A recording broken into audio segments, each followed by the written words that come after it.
I know something that you teach or that comes through a lot is this the claiming your truth, and wanted to ask you to talk a little bit about that and how to do that. Well, they talk a lot about it in different ways. There's a whole book called The Book of Truth, which is a real mind bender. But they work with attunements, and the attunements they say are spoken language, invocation, cantation, I suppose you could say. And the words are encoded with vibration. And one of the primary ones they work with is, I know who I am in truth, which is identity. I know, and again, know means realize what I am in truth, what means manifestation. And I know how I serve in truth, and that means expression. So knowing who, identity, what, form, manifestation, everything in form, service, expression. And that in and of itself is an attunement that will work with the energy of the system. And people can do that with themselves and with others. In the classes the guides teach,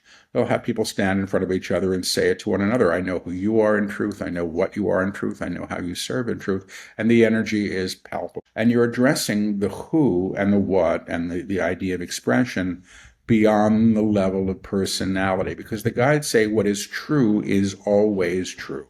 I wasn't always bald. I wasn't always living on an island in the Pacific. I wasn't always channeling. But the essence of who and what I am has probably always been the same, just understood or realized or accepted in different ways. Beautiful. We were talking earlier about fear, and I don't know if there's ever been a time in this world, so to speak, in 3D world where there hasn't been fear. And yet, at least in my 50 years, it feels like there's an escalation of fear and uncertainty in the last couple years. And I'm curious what's come through you, through the guides that might be helpful to somebody listening. And that can show up in all different ways. So what have you noticed have been the teachings around how to really connect to who we are and move past it?